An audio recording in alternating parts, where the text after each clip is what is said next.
সূরা রহমানের মধ্যে আল্লাহ রাব্বুল আলামিন বারংবার জানিয়ে দিয়েছেন বান্দা ফাবিআইয়ি আলাই রাব্বিকুমা তুকাযযিবান কোন নিয়ামতকে অস্বীকার করবা বান্দা আমি তোমাকে এমনি কোনো জিনিস দান করি নাই যেই জিনিস যেইখানে প্রয়োজন যেই জিনিস আমাদের প্রয়োজন ওই জিনিসটা যথার্থ স্থানের মধ্যে যিনি দিয়েছেন বলেন তিনি কে আল্লাহ রাব্বুল আলামিন বলেন ইয়াসআলুহু মান ফিস সামাওয়াতি ওয়াল আরদি কুল্লা ইয়াউমিন হুয়া ফি শান ফাবিআইয়ি আলাই রাব্বিকুমা তুকাযযিবান সুবহানাল্লাহ আল্লাহ রাব্বুল আলামিন বলেন ইয়াসআলুহু মান ফিস সামাওয়াতি ওয়াল আরদ জমিনের মধ্যে যত প্রাণী রয়েছেন গাছ রয়েছেন আসমান আল্লাহ সৃষ্টি করেছেন জমিন আল্লাহ সৃষ্টি করেছেন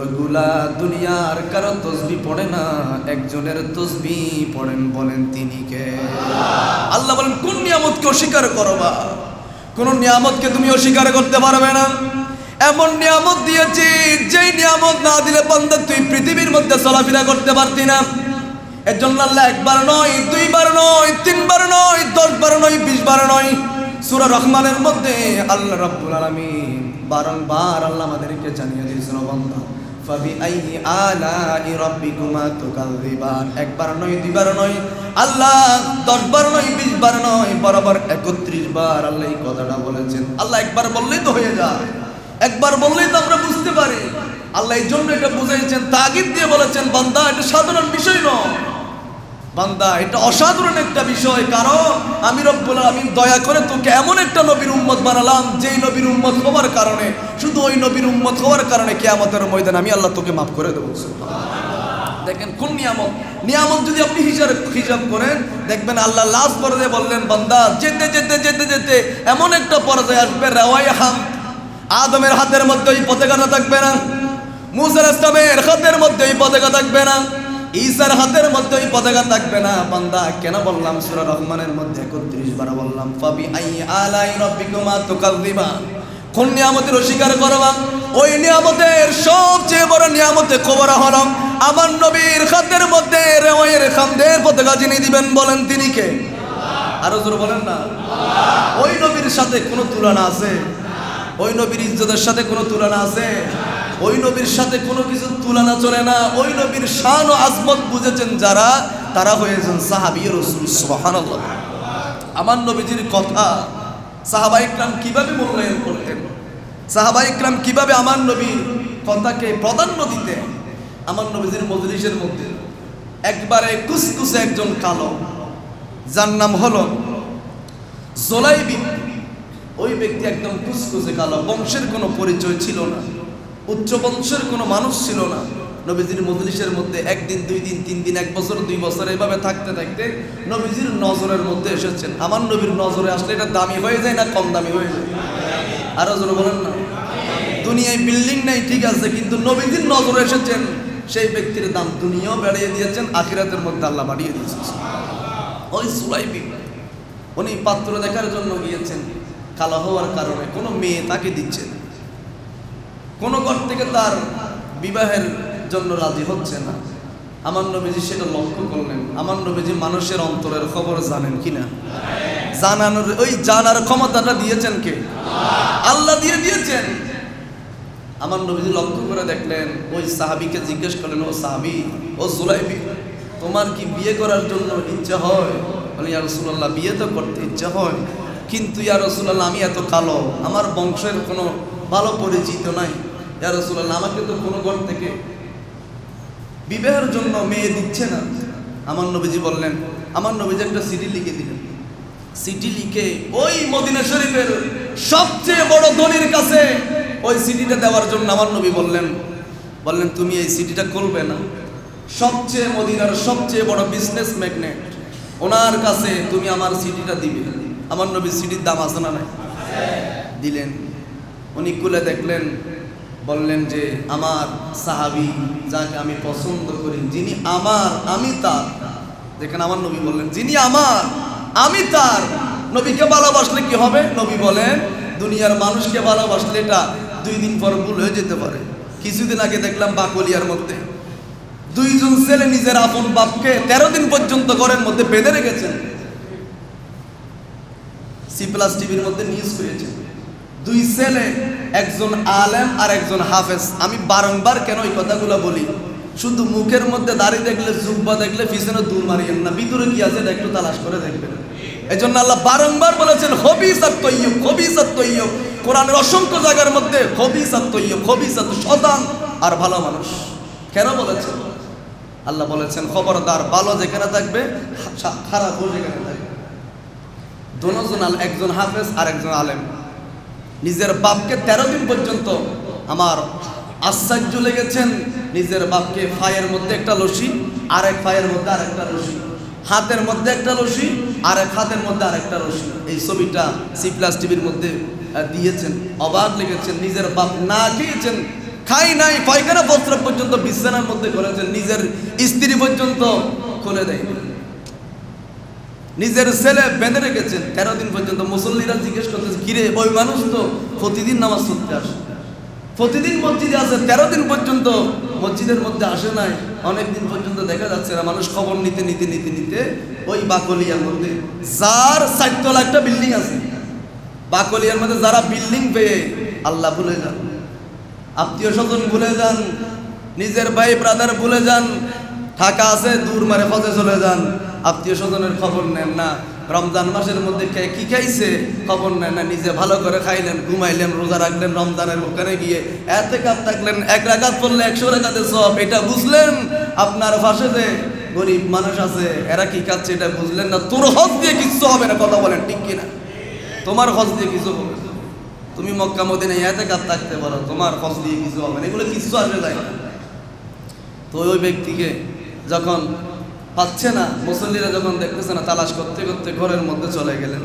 যার রিয়াজউদ্দিন বাজারের মধ্যে দোকান আছে, যার নিজের বাড়িটা 4 তলা, বেঁধে রেখেছেন, মরার আগে তুই আমার সম্পত্তি, আমাদের সম্পত্তিগুলো একটু লিখে দে। তখন বেঁধে রেখেছেন, মানুষ গিয়ে দেখতে পাচ্ছেন যে ওর মানে জান চলে যায় অবস্থা, খাবার দেয় নেই, এত পছন্দ, নিজের ছেলে, নিজের স্ত্রী, সাধারণ কোনো মানুষ নয়, আলেম হয়েছেন, হাফেজ হয়েছেন, নিজের ছেলে, নিজের স্ত্রী, 13 দিন পর্যন্ত খাবার দেয় নেই, ওই মানুষ জান যায় অবস্থা। হসপিটালে ভর্তি করিয়েছেন, আইসির মধ্যে দেওয়া হয়েছে যে ওর বিলোপ থেকে পরিশোধ করেও জানে, আমরা করতে পারবো না।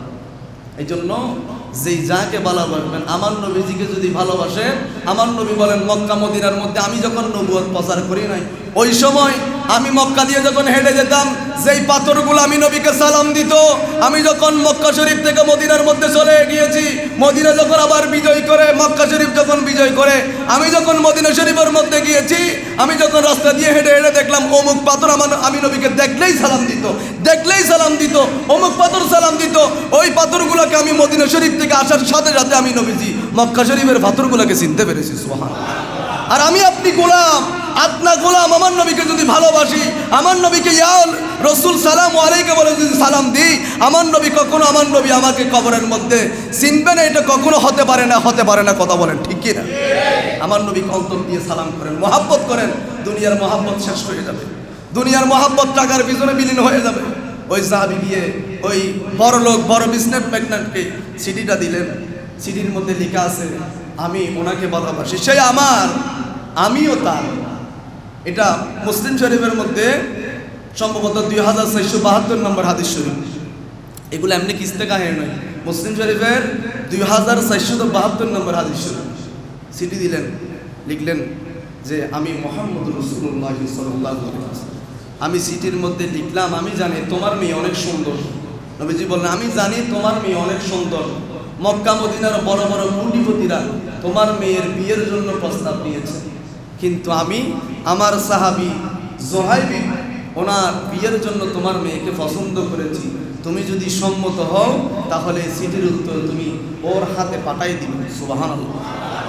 ওই সাহাবী, ওই বড় বিজনেস ম্যাগনেট, একদিকে নবীর ভালোবাসা না করে নাই, নিজের মেয়ে থেকে সম্মতি নেওয়ার জন্য বললেন তুমি একটু দাঁড়াও, তুমি একটু দাঁড়াও, আমি আমার মেয়ে থেকে একটু সম্মতি নেব।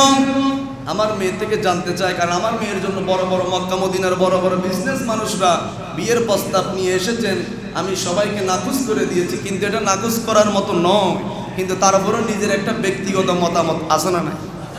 বললে আমি বাবা ঠিক আছে, আমি রসুলকে সবচেয়ে বেশি ভালোবাসি, কিন্তু আমার মেয়ে সবগুলা আড়াল থেকে শুনতে লাগলেন যে একজন মানুষ কালো কুসকুসে কালো বর্ণের মানুষ, চেহারার সুন্দর নাই, কোনো কিছু নাই, এজন্য আল্লাহর কাছে সবচেয়ে দামি মানুষ ওইটা যার অন্তরটা সুন্দর। আল্লাহ বলে তোর মুখ দিয়ে আমার কোনো কিছু নাই, তোর সম্পদ আমার কাছে কোনো কিচ্ছু না, তোর ব্যক্তিত্ব এটাও কিছু না, আমি সবচেয়ে তোর অন্তরটা দেখি, তোর কলব লু আত্মাটা দেখি, তোর ফরানের মধ্যে কলিজার মধ্যে আমার নবীর ভালোবাসা আছে কিনা, আমি আল্লাহর জন্য প্রেম আছে কিনা, মোমেন বান্দাদের জন্য প্রেম আছে কিনা, এটাই দেখি। যদি এটা থাকে তুই নিম্ন বর্ণের রাস্তার একটা মুসি রিক্সা চালক, একদম সর্বনিকৃষ্ট মানুষ, কিন্তু তোর দামটা বাড়িয়ে দিবেন কে? তখন ওই মেয়ে দেখতে লাগলেন, দূর থেকে দেখতে লাগলেন যে আমার বাবার কাছে একজন কালো বর্ণের মানুষ হেসে হেসে এসেছিল, কিন্তু যাওয়ার সময় চেহারাটা কালো। বাবার কাছে জিজ্ঞেস করেন, আব্বা যান, মানুষটা আসার সময় হেসে হেসে আসতে লাগলেন, যাওয়ার সময় মুখটা কালো করে কেন যাচ্ছেন? আম্মা, রাসূলুল্লাহ সাল্লাল্লাহু আলাইহি ওয়াসাল্লাম তোমার বিয়ের জন্য ওই ছেলেকে পছন্দ করেছে, তো উনি চলে যাচ্ছে কেন মুখ কালো করে? আমি তো জানি না তোমার মতামত কি, তোমার মতামত জানি না, তোমার থেকে জানানোর জন্য। আব্বা যান, ও এখনো দূরে যায় নাই, তাড়াতাড়ি ফিরিয়ে আনেন, আমার রাসূল যদি আমাকে ওই ছেলের জন্য পছন্দ করেন, আমার মতো দামি আর কে হতে পারে? সুবহানাল্লাহ। ইয়ার আমার নবী ওই সাহাবী দূরে যখন যায় নাই, ফিরে আসলেন, ডাক দিলেন, তাল এদিকে আসেন, ডেকে নেন। আব্বা জান এখনই জানিয়ে দেন, আমার কোনো পরামর্শ নেই, যেহেতু আমার জন্য আমার রহমতুল লিল আলামিন এই কালো সাহাবীকে পছন্দ করেছেন, আমার এখানে আর আমার কোনো পরামর্শ নাই, আমার কোনো দ্বিধাদ্বন্দ্ব নাই, আমার নবী যেটা পছন্দ করেছেন এটা আমি মেয়ে হিসাবে, আপনার মেয়ে হিসাবে আমি ধন্য, আমিও পছন্দ করলাম। সুবহানাল্লাহ। দেখেন নবীজিকে কত মর্যাদা দিয়েছেন, নবীজিকে কিভাবে ভালোবাসা রাস্তায়, অথচ সবচেয়ে বড় বিজনেস মানুষ, সবচেয়ে বড় ধনী, আমার নবী যা বলেছেন এটার উপর রাজি হয়েছে। এরপরে যখন ওই সাহাবীটা বেশি দিন সংসার করতে পারে নাই, আমার নবীজি তাবুকের যুদ্ধের মধ্যে ওই সাহাবীকে প্রেরণ করলেন। ওই সাহাবী একজন নয়, দুজন নয়, বরাবর 17 জন কাফেরের বাচ্চাকে শহীদ করে ফেললেন। আমার নবীকে মারতে আসে ওই সাহাবী নিজের পিঠটা বসায় দেয়, আমার নবীর দিকে তীর মারে, ওই সাহাবী ওই দিক দিয়ে গিয়ে তীরগুলা খেয়ে নেয়। ওই সাহাবী বরাবর 17 জন কাফেরের বাচ্চাকে, যুদ্ধ যখন শেষ হলো আমার নবীজি তালাশ করতে লাগলেন। আমার নবী বললেন জুরাইবিব কোথায়? সাহাবীদেরকে বললেন জুরাইবিব কোথায়? খুঁজতে খুঁজতে একটা ড্রেনের মধ্যে পড়ে আসেন, যুদ্ধের ক্ষেত্র বিশেষ একটা জায়গার মধ্যে ওই সাহাবীটা শহীদ হয়ে পড়ে আসেন। আমার নবীজি নিজেই কান্না করে দিয়েছে, ওই সাহাবীটা আমার জন্য নিজের জীবনটা আমার কদমের মধ্যে কোরবান করে দিয়েছে গো সাহাবী। এই সাহাবীটা কোনো দুনিয়াকে ভালোবাসে না, আমি নবী যা বলেছি তা মেনে নিয়েছেন, আমি নবীজি যা বললাম সবগুলো আমার সাহাবী মেনে নিয়েছেন। আজকে ওই সাহাবীটা এমনি ইন্তেকাল করে নাই, আমি নবীজি যখন যুদ্ধের ময়দানের মধ্যে গিয়েছি, আমাকে যখন কাফেররা রক্ষা করে তীর মারলেন, আমার সাহাবী আমি দেখেছি আমার দিকে পিঠটা বসাই দিয়েছেন, আমার মধ্যে তীর আসে নাই। সুবহানাল্লাহ বলেন, আমার দিকে তীর আসে না, আমাকে পাথর মারতে শুরু করলেন। ওই দিকে আমার পিঠের জায়গা বরাবর ওই আমার সাহাবীটা ওই ওনার শরীরটা বসাই দিয়েছেন। উনি যে শহীদ হয়েছেন, আমি নবীজি এখন ওনার জানাজা পড়ব, আমি নবীজি ওনার জন্য দোয়া করব, আমি নবীজি তাকে কবরের মধ্যে নামাই দেব। সুবহানাল্লাহ বলেন। দেখেন নবীকে ভালোবাসলে পুলিশকে কি পাওয়া যায়। আমার নবীজি উপস্থিত সাহাবীদেরকে বললেন, ও আমার সাহাবায়ে কিরাম, আমার জুলাইবি এত আমি নবীজির জন্য দিওয়ানা হয়েছেন, এত পাগল হয়েছেন, আমি নবীজি ডিক্লার দিলাম আল্লাহ রাব্বুল আলামিন তার জীবনের গুনাহগুলো মাফ করে তাকে জান্নাত দিয়ে ফেলেছেন। দিবেন নয়, দিয়ে ফেলেছেন। আমার নবীজি জানাজার মাঠের মধ্যে দাঁড়ালেন, সবাইকে বলেন উনি জান্নাতি, নিজেই কাফন পরালেন, নিজেই কবরের মধ্যে নামাই দিলেন। আমার নবীজি নিজেই দোয়া করলেন। আপনারাই বলেন নবীজি যার জন্য দোয়া করেন সেই কি জান্নাতি না জাহান্নামী? আরো জোরে বলেন জান্নাতি না জাহান্নামী? এজন্য নবীকে ভালোবাসতে হবে। আজকে এগুলো না থাকার কারণে ছেলেদের অন্তরের মধ্যে নবীর ভালোবাসা ঢুকাই দেন, যখন ঢুকাই দিবেন দেখবেন ওই ছেলের দ্বারা কখনো দর্শন করা সম্ভব হবে না। ঠিক কিনা বলেন? আজকে ঘরের মধ্যে 5 বছরের মেয়ে নিরাপদ নয়, আপনি যে মসজিদ থেকে বাসার মধ্যে যাবেন নিরাপদ নয়, রাস্তার মধ্যে ধরে ধরে এলাফাতারে কোফাকুফি আছে না নাই? বলেন আছে না নাই? নিজের ঘরের মধ্যে স্ত্রী নিরাপদ নয়, ঘরের মধ্যে সন্ত্রাসীরা দুর্বৃত্তরা ঢুকে নিজের স্ত্রীকে এলাফাতারে। এই যেই মেয়েটা আসিয়া নামক একটা মেয়েকে বোনের বাড়ির মধ্যে বেড়াতে গিয়েছেন, ওখানের মানুষ দ্বারা, বোনের জামাই দ্বারা দর্শিত হয়েছেন, ওকে গলার মধ্যে ফাঁস দিয়ে মেরে ফেলার চেষ্টা করেছেন। গতকালকে 1টার সময় ওই মেয়েটা দুনিয়া থেকে বিদায় নিয়েছে।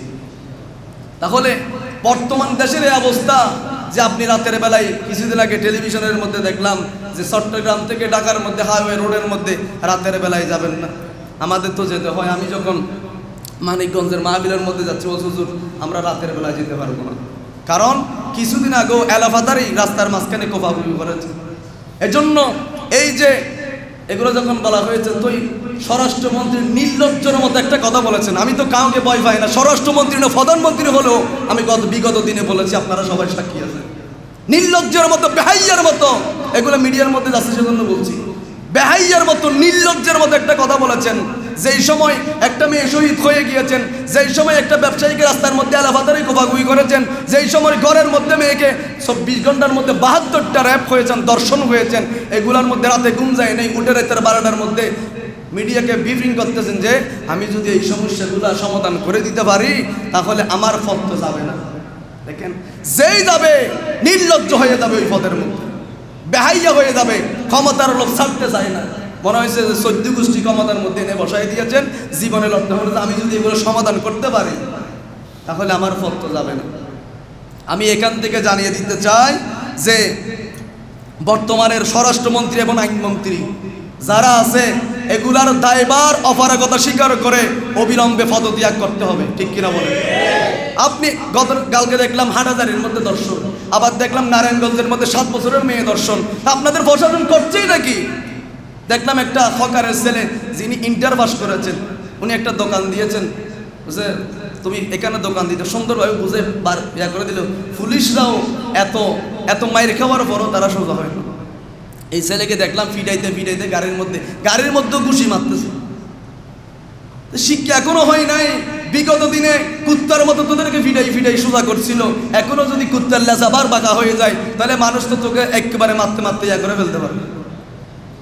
আমি আজকের এই আলোচনা থেকে জানাতে চাই, স্বরাষ্ট্রমন্ত্রী এবং আইনমন্ত্রী এগুলার পদত্যাগ করতে হবে। এগুলো করে কি?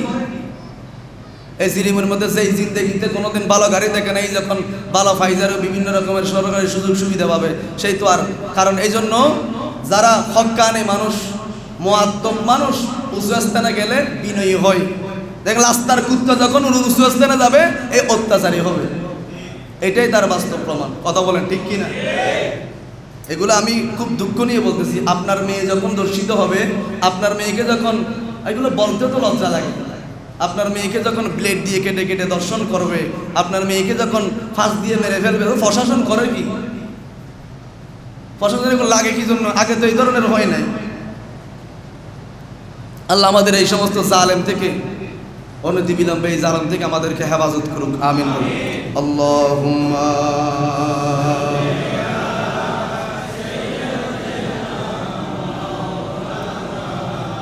وعلى آل سيدنا। তাহলে এই জন্য এটা লম্বা আলোচনা। আল্লাহ রাব্বুল আলামিন বলেন, ফাবিআইয়ি আলাই রাব্বিকুমা তুকাজ্জিবান। বান্দা, আমার কোন নিয়ামতকে তুমি অস্বীকার করবে? আপনি গতকালকে দেখলাম ইন্ডিয়ার মধ্যে শিরোপা বিজয় হয়েছে, তারা মসজিদের সামনে গিয়ে কঙ্কর মারতেছে। মুসল্লিরা যখন তারাবি পড়তেছে কঙ্কর মারতেছে, তারপর হচ্ছে বাজি ফুটাচ্ছেন। মুসল্লিরা যখন বের হয়েছেন, 8 থেকে 10 জন মুসল্লিকে পুলিশ হিন্দুদের পক্ষ নিয়ে মুসলমানদেরকে নামাজরত অবস্থায় মুসলমানদেরকে ফিটাইতে 8 জন মানুষ না 15 জন মানুষকে জেলখানায় নিয়ে গিয়েছে। এই জন্য আবার দেখলাম চীনের মধ্যে এমন একটা জায়গা আছে, তালাশ করতেছে কাদের ঘরের মধ্যে মানুষ রোজা রাখতেছে, রোজা রাখলে কতদিনের জিয়াল দেওয়া হচ্ছে। এগুলো আমাদের উপরও আসবে, কারণ আমরা এমনি নামে মুসলমান আছি, কাজের মধ্যে কোনো কিছু নাই, এমনি নামে মুসলমান, আর বাপ মুসলমান আছে, আইও মুসলমান, এটা নেই মুসলমান আছে, কাজের মধ্যে নেই। মুসলমান হলো ওই ফিলিস্তিনি মুসলমানের মতো, যারা নামাজ অবস্থায় গুলি করেছেন, ফালিয়ে যায় নাই, দেই যায় নাই, এমন মুসলমান হতে হবে। এই জন্য আজকে একটা বিষয় আমাকে প্রশ্ন করেছেন, এটা আমাদের মসজিদে আগামী সোমবার খতমে তারা বিশেষ হবে। আলহামদুলিল্লাহ মসজিদ কমিটিকে আমি ধন্যবাদ জানাচ্ছি যে এখানে যা আপনারা হাদিয়া দেন এগুলো ইমাম খতিব মুয়াজ্জিন এদেরকে সমানভাবে দেওয়া হয়। কিন্তু এমনও মসজিদ আছে এই জন্য আল্লাহ রাব্বুল আলামিন সূরা নিসার 58 নম্বর আয়াতের মধ্যে আল্লাহ রাব্বুল আলামিন জানিয়ে দিয়েছেন, হাবিব আপনি তাদেরকে একটু বলে দেন যারা মানুষের আমানত সমূহ, ইন্নাল্লাহা ইয়া'মুরুকুম আন তুআদ্দুল আমানা, আল্লাহ রাব্বুল আলামিন বলেন যারা মানুষের আমানত ধ্বংস করে, মানুষের আমানত সমূহ তাদের হকদারের কাছে পৌঁছে দেয় না, সেই ব্যক্তিদের জন্য অচিরেই আযাবের ব্যবস্থা করবেন কে? আল্লাহ। এই জন্য আমার মসজিদ কমিটিকে আমি ধন্যবাদ। এখানের কথা নয়, অসংখ্য মসজিদ আছে কি করে জানেন, যে টাকা উঠছে 2 লাখ টাকা, 2 লাখ টাকা থেকে 50,000 টাকা হুজুরদেরকে দিয়ে আর 50,000 টাকা মসজিদে। কিরে আল্লাহর ঘর কি গরিব? বলেন আল্লাহর ঘর গরিব? এটা তুমি চালাবে না, এটা তোমার সংসার নয়, এটা চালাবেন কে? আল্লাহ। দেখবে এমন এমন মানুষ আসবে আল্লাহর ঘরকে চালানোর কোনো ধরনের ইয়া হবে না। তো দেখা যায় 50,000 টাকা দিয়ে আর 50,000 টাকা মসজিদের, আরে বেকুব, এগুলো মসজিদের কাজ করার টাকা নয় তো, এগুলো যার হক তাকে বুঝাই দিতে হবে। এই জন্য সূরা নিসার মধ্যে আল্লাহ রাব্বুল আলামিন জানিয়ে দিয়েছেন, সূরা নিসার 58 নম্বর আয়াতের মধ্যে আল্লাহ জানিয়ে দিয়েছেন মানুষের হকগুলা মানুষকে তুমি দিয়ে দাও, 1 টাকাও যাতে তোমার থেকে না যায়, কারণ 1 টাকা থাকলে পুরো সমাজের দায়ভারগুলো নিতে হবে ওই মানুষকে। কথা বলেন ঠিক কিনা? মুসলিম শরীফের 102 নম্বর হাদিস শরীফ করে দেখবেন, আমার নবী বলেছেন যারা প্রতারণা করে, যারা মানুষের হক ধ্বংস করে, সেই ব্যক্তিরা আমার উম্মত নয়। নাউজুবিল্লাহ, আমার উম্মত নয়। এই জন্য দেখা যায় মধ্যম কাজের মধ্যে ব্যবহার করা ইসলামী দৃষ্টিকোণ থেকে গুনাহ এবং আমানতের খেয়ানত কাজ, এবং মুসল্লিদের উচিত এগুলার স্বচ্ছতা যাচাই করা, এগুলো যত সময় যত জায়গার মধ্যে যাচ্ছে কিনা, ঠিকভাবে দিচ্ছে কিনা। এই জন্য আমি অনুরোধ করব মসজিদের কত টাকা উঠেছেন মানুষ থাকা অবস্থায় এগুলো ডিক্লেয়ার করে দিন, সৌন্দর্য। এবং সবচেয়ে, যেহেতু মিডিয়ার মধ্যে যাচ্ছেন, সবচেয়ে বেশি হকদার হচ্ছে খতিব, ওনার সম্মান, যেহেতু উনি আসতে না পারলে ইমাম সাহেব মুয়াজ্জিন সাহেব এরা তো করতে পারে না। এই জন্য আমার নবী বলেছেন ভালো আলেম, হক্কানি আলেম, উনি ঘুমাবে আর একজন আবেদ মানুষ পুরো রাত তাহাজ্জুদ পড়বে, ওই আলেমের ঘুমানোটা সবচেয়ে বড় দামি। সুবহানাল্লাহ। এই জন্য খতিব যারা থাকবেন তাদেরকে সবার চেয়ে কম 1 টাকা হলেও বেশি দিতে হবে, যেহেতু এগুলো ইয়ার মধ্যে যাচ্ছে। এগুলো আপনারা দেখবেন কালকে C+ TV এখানে এসেছেন, সিসি টিভি এখানে এসেছেন, দেখবেন আপনারা হাফেজদের টাকাগুলো তাদের আপনার ওদের প্রাপ্যগুলো ওদেরকে দিয়ে দিতে হবে। খতিব যারা হবে তাদেরকে 1 টাকা হলেও সবার চেয়ে বেশি দিতে হবে। এই জন্য এগুলো না থাকার কারণে, আমানতের ইয়া না থাকার কারণে আজকে সমাজের মধ্যে অশান্তি লেগেই আছে। এই জন্য আমি অনুরোধ করব, আমার মসজিদকে বলছি না, আপনারা আবার ইয়া করবেন না, আমার মসজিদের কমিটি এগুলো আমি যা বলেছি দেখতেছি ঠিক আছে, এরা 1 পয়সাও মসজিদের জন্য রাখে না। এগুলো বলতেছি বিভিন্ন মসজিদে দেখা যায় আমাকে ফোন করে বলেছে একটু এই বিষয়টা একটু বলেন না। কালকে শুধু আমার পেজের মধ্যে একটা বিষয়, সামান্য একটা এই বিষয়ে কথা বলেছি, এটা শেয়ার, অসংখ্য শেয়ার হয়েছে। তো বোঝাচ্ছে মানুষ এগুলো ভুক্তভোগী, বিভিন্ন মসজিদের এগুলো ভুক্তভোগী, সেজন্য এই বিষয়গুলো আমি বললাম। এই জন্য আমার আয়াতের মধ্যে আজকে এসেছেন আল্লাহ রাব্বুল আলামিন বলেন ফাবি আইয়্যা আলাই রাব্বিকুমা, সবাই বলেন না ফাবি আইয়্যা আলাই রাব্বিকুমা। আল্লাহ বলেন বান্দা আমার নিয়ামতের কোনো কিছুই তুমি অস্বীকার করতে পারবে না, আমি তোমাকে যা দিয়েছি সবগুলো নিয়ামত তুমি দেখো নাই। যার চোখ নাই সেই জানে চোখের মূল্য কি, যার একটা হাত নাই সেই জানে হাতের মূল্য কি। যেই ব্যক্তিটা জানে হিন্দু রাষ্ট্রের মধ্যে নামাজ পড়া কত কঠিন, সেই জানে নামাজের মূল্য কি। যেই ব্যক্তি জানে বিধর্মী রাষ্ট্রের মধ্যে রোজা রাখাটা কত ভয়ঙ্কর, কত পরিস্থিতির শিকার হতে হয়, সেই জানে রোজার মূল্য কি। কারণ আল্লাহ রাব্বুল আলামিন বলেন বান্দা সমস্ত নিয়ামতের বিনিময় তোদেরকে আমি দিয়ে দেব, কিন্তু একটা নিয়ামতের বিনিময় যিনি নিজের হাতে প্রদান করবেন বলেন তিনি কে? এই জন্য আপনারা সুখে আছেন। 90% মুসলমানের দেশ, 92% মুসলমানের দেশ, এমনি মুখে বলতেছেন, কিন্তু দেখেন কাজে কর্মের মধ্যে কোনো কিছু নেই। আমরা পুরো পৃথিবীর মধ্যে 200 কোটি প্লাস মুসলমান, কিন্তু মুসলমানরা আজকে পৃথিবীর পুরো বিশ্বের মধ্যে মুসলমানদেরকে ইহুদি নাসরারা হাসি তামাশার পাত্র বানিয়েছে। মুসলমানরা মুসলমানদেরকে যেমন ইচ্ছে তেমন, কারণ কি এক ভাইয়ের সাথে এক ভাইয়ের ভালো সম্পর্ক নাই, বাংলাদেশের সাথে আরেকটা মুসলমান দেশের সম্পর্ক নাই, আর এক এটা তো আমার দেশে মারে নাই, ওদের ফিলিস্তিনি মারতেছে মানুষ, মুসলমানরা নীরব ভূমিকা পালন করতেছে, এটা আমার দেশে না। আরে তোমার দেশে আসতে তো 2 দিনও সময় লাগবে না, 2 সেকেন্ডও সময় লাগবে না। এই জন্য জিহাদ মানে আপনারা যেটা বুঝেন, আপনি নেতার পিছনে দৌড়তে দৌড়তে মানুষ মারি ফেলছে, গুলি করে লিখে দিচ্ছে অমুক শহীদ, আছে না নাই? আমার নমাতের আছে না নাই? নেতার পিছনে গিয়ে কেন লকব পাওয়ার জন্য গেছে আর কি, নেতার পিছনে নেতাকে ভালোবাসে, দলকে ভালোবাসে গেছে, এদেরকে ফিরতে ফিরতে মারি ফেলছে। বা সোরায় কামার মধ্যে এদিন দেখলাম জেনা করছে, ওকে থানার মধ্যে দিয়েছেন। আমাদের দেশের মানুষরা, মুসলমানরা তাকে কোরআন শরীফ দিয়েছে, মাথার মধ্যে ফাগড়ি পরে জেল থেকে বের করছে, মনে হচ্ছে মক্কা মদিনা থেকে অস করে বেরিয়েছে, মক্কা মদিনা থেকে অস করে আসছে, এই জন্য তাকে কোরআন শরীফ দিয়েছে, মাথায় ফাগড়ি পরে দিয়েছে। এই জন্য আমার নবী বলেন এগুলো হচ্ছে কিয়ামতের আলামত। বাবার দ্বারা কেমনে মেয়ে দর্শিত হয়, ছেলের দ্বারা কেমনে মা দর্শিত হয়, 5 বছরের মেয়ে কেমনে দর্শিত হয়, এই দেশের প্রশাসন কি করে আর জনগণই বা কি করে, আমার নবী বলেন এগুলো কোনো কিছু করার নাই। এটা হলো বড় কিয়ামতের বড় সবচেয়ে বড় আলামত, ঠিক কিনা বলে? মেয়ে কেমনে, নিজের বাপ কেমনে হাঁটাধারে দেখলাম, নিজের বাবা 10 বছরের মেয়েকে দর্শন করেছে। গতকালকের ঘটনা হাঁটাজারের মধ্যে, চট্টগ্রামের বাইরে না, হাঁটাজারের মধ্যে নিজের বাপ নিজের মেয়েকে দর্শন করেছে, নিজের মা নিজের ছেলের সাথে জেনা করেছে। আমরা তো বলতাম শুধু সুদ খাইলে নিজের মায়ের সাথে জেনা করার সময়, এখন সুদের চেয়ে বড় জিনিস চলে এসেছে। 7 বছরের 5 বছরের যে মেয়েগুলোকে আদর করবেন, আমার নবী বলেছেন ছোট ছোট বাচ্চাদেরকে আদর করবেন। একজন সাহেব বলেন ইয়া রাসূলুল্লাহ, আমার ইন্নী আহাদা আশারা, আমার 11টা ছেলে সন্তান আছে, ওয়ালা খুব্বু আহাদা আশারা, আমি একজনকেও আমি মহাব্বত করি না। আমার নবী বলেন তোর অন্তরের মধ্যে মহাব্বত নাই, বিদে তোর থেকে মহাব্বত কোথা থেকে আসবে? ছোট বাচ্চা দেখলে মহাব্বত করবে, বুকের মধ্যে হাত বুলাই দিবে, মাথার মধ্যে হাত বুলাই দিবে। এখন এই পরিস্থিতি নাই, এখন এই পরিস্থিতিগুলো রসুলের জবানায় চলে গেছে। এখন 5 বছরের মেয়েকে মহাব্বত করবে দূরের কথা, দর্শন করতেছে, ঠিক কিনা বলেন না?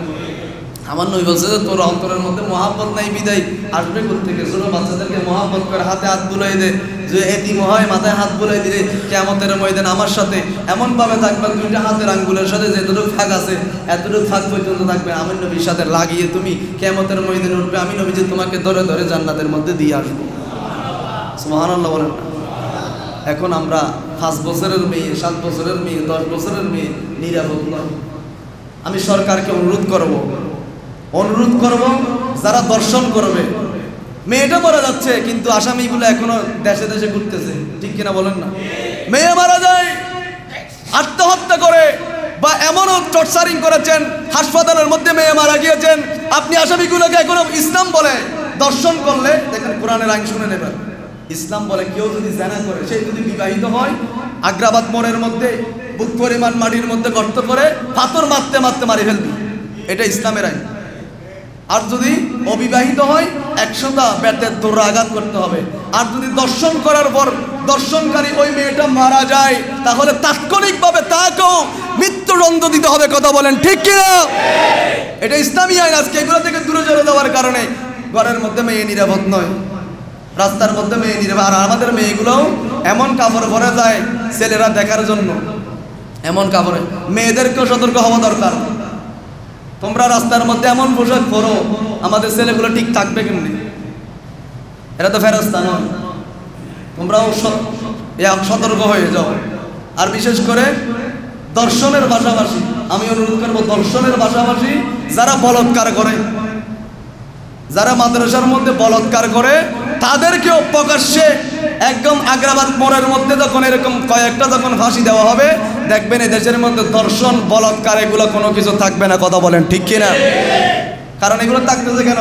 আরো দেখতে পাচ্ছেন দর্শন করার পর 2 দিন পর টাকা দিয়ে বেরিয়ে গেছে, কিচ্ছু হয় না, কিচ্ছু করতে পারে না, টাকা থাকলে সব। এই জন্য অনুরোধ করবে, এমন শাস্তি দিতে হবে ঢাকা বাইতুল মোকাররমের মসজিদের সামনে এই দর্শন করলে এভাবে ফাঁসি দেওয়া হয়, দর্শন করলে এভাবে পাথর মারতে মারতে মারে ফেলা হয়।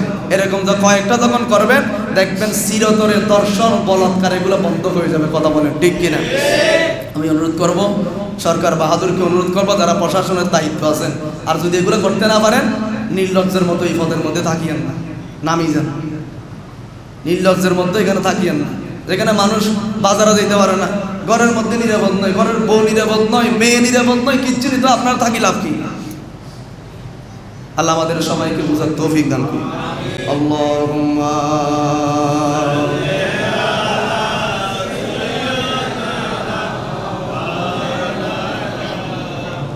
ওয়া আলা আলি সাইয়্যিদিনা।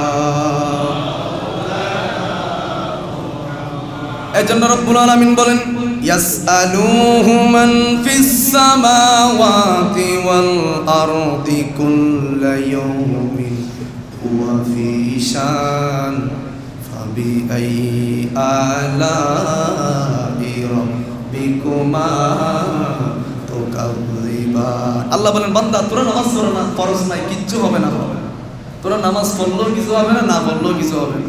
এটা পরীক্ষার জায়গা, এখানে পাঠালাম, তুই নামাজ পড়লে তোর লাভ হবে, আমি আল্লাহর কিছু হবে না। তুই নামাজ পড়লে যে অনেক কিছু তারাই ফেলবে এটা না, তুই নামাজ পড়লে তোরই লাভ হবে, আমি আল্লাহর লাভ ক্ষতি কোনো কিছু, যেন বল আল্লাহর লাভ ক্ষতি আছে, আল্লাহর লাভ ক্ষতি কোনো কিছু। তুই নামাজ পড়লেও তোর বালা, না পড়লেও তোর নিজের খারাপ। এই জন্য আল্লাহ বলেন, ইয়াসআলুহু মান ফিস সামাওয়াতি ওয়াল আরদ। পৃথিবীর মধ্যে ইট, আপনি তসবিহ বলতেছেন না, এই স্টিলের ইয়াটা তসবিহ বলতেছে, দালান কোটা তসবিহ করতেছে কার? আরো জোরে বলেন না কার? সব কিছু আল্লাহ বলেন, ইয়াসআলুহু মান ফিস সামাওয়াতি ওয়াল আরদি কুল্লা ইয়াউমিন হুয়া ফি শান ফাবিআইয়ি আলাই রাব্বিকুমা তুকাযযিবান। বান্দা তুই পড়ছ না, তোর বাপ পড়ে নাই, কিছু হবে না। ফিল আরদি, জমিনের মধ্যে যা কিছু আমি আল্লাহ বানালাম সব কিছু হামেশা হারদম, কোনো সময় নাই, কাল নাই, হামেশা হারদম একজনের তাসবিহ পড়েন, বলেন তিনি কে? আল্লাহ বলেন সব সময়, প্রতিদিন, প্রতিনিয়ত, হামেশা হারদম আমি আল্লাহর তাসবিহ পড়ি। গাছ বানালাম, গাছ আমার কথার অমান্য হয় না, সমুদ্র আমার কথার অমান্য হয় না, পৃথিবী আমার কথার অমান্য হয় না, চাঁদ সূর্য আমি আল্লাহর কথার অমান্যতা করে না।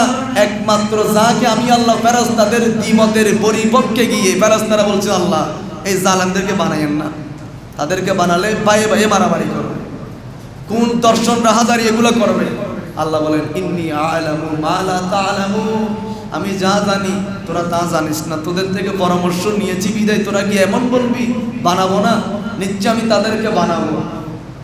তখন আমরা যখন এগুলো করি, ফেরেশতারা আল্লাহ রাব্বুল আলামিনকে গিয়ে বলে, আল্লাহ বলছিলাম না এরা দর্শন করবে, বলছিলাম না মসজিদে যাবে না, বলছিলাম না এরা বায়ে বায়ে মারামারি করবে, বলছিলাম না ক্ষমতার জন্য যা ইচ্ছা তা করবে, বলছিলাম না ক্ষমতার জন্য নিজের ধর্মকে পর্যন্ত অপবিত্র করবে, বলছিলাম না নেতাকে খুশি করার জন্য রাস্তায় গিয়ে শহীদ হয়ে যাবে, এগুলো তো এমনি শুনি।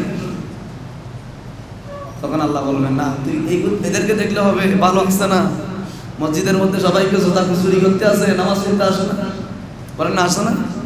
সবাইকে জুতা চুরি করতে আসে, সবাইকে মানুষের সমালোচনা করতে আসে। এমনও বান্দা আছে যারা রাতের বেলায় সিজদা দিয়েছেন, তারা টাইসে সিজদা দেয়নি, আমি আল্লাহর কুদরতি কদমের মধ্যে সিজদা দিয়েছি। ভালো আছে তো? আমি এই জন্য কোরআনের মধ্যে বলেছি, খবিস আর তৈয়ব। তুই শুধু খবিসকে দেখতেছিস কেন? খবিস তো থাকবে যুগে যুগে, আমার নবীর যুগেও ছিল, এখনো আছে, ভবিষ্যতেও থাকবে। তুই খবিস দেখবি না, বালাগুলা দেখ, দেখ রাতের বেলায় তাহাজ্জুদের নামাজের সময় হুর হুর করে কান্না করতেছে, হাউ মাউ করে ছোট বাচ্চার মতো কান্না করতেছে, একটু তাদেরকে দেখ, আমি আল্লাহ তাদের জন্য বানিয়েছি। এই যে আসমান দেখতেছিস রাস্তা, এই আসমানের কুটি কোথায়? ফিলার তো নাই, ঘরের ফিলার আছে, আসমানের ফিলার নেই কেন? ওই যে যারা হুর হুর করে হাউ মাউ করে কান্না করতেছে, এদের জন্য আসমানটা টিকিয়ে রেখেছি। এরা যেদিন থাকবে না, এদিন আসমানও থাকবে, পৃথিবীও থাকবে না, কিচ্ছু থাকবে না, এদিন আমি কিয়ামত ডিক্লেয়ার করে দেব। এই জন্য ভালো মানুষ আছে, যুগে যুগে থাকবে, কিয়ামতের আগ পর্যন্ত থাকবে, না থাকলে তো কিয়ামত হয়ে যাবে। এই জন্য চোখ প্রয়োজন। আপনি খারাপটা বাদ দেন, ইতে খারাপ করেন, ইকে নসাও, ইতে গড়ার তাহ ক্ষমতা তাইলি মানা করো, যদি ইতে ক্ষমতা নাই ইতের গীতে করো। আপনাকে বলছে ও দেখছো ইতের ছেলে কি করতেছে, আপনি শুনবেন, রিপিট বলবেন না, বলতে বলতে বলতে বলতে যখন বিরক্ত হয়ে যাবে দেখবে আর বলা শেষ করে দিচ্ছে। আপনি যখন কেমনে করছে, কিভাবে করছে, কোন দিকে গেছে, আপনিও যখন অ্যাকশন শুরু করে দিবেন, এটা আরো বানায় বানায় বলবেন, আছে না নাই? আপনি বলছে ও একে এই করছে, দুরু কানের এগুলো আমি বাইরে, আপনার ভাই এদিকে গিয়ে ধরা খাইছে, বাদ দেন, সবগুলো বাদ দেন। মনে রাখবেন, ঘরের মধ্যে যদি তৃতীয় পক্ষের একটা মানুষ এসে আপনার ঘরের মধ্যে বিচার বসায়, সালিশ বসায়, দেখবেন এই ঘরের মধ্যে শান্তি আর থাকবে?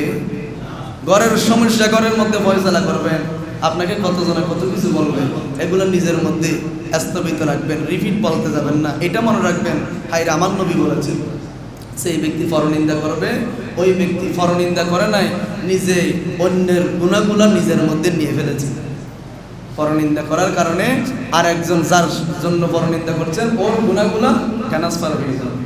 যাক, সময় অনেক দেরি হয়ে গিয়েছেন।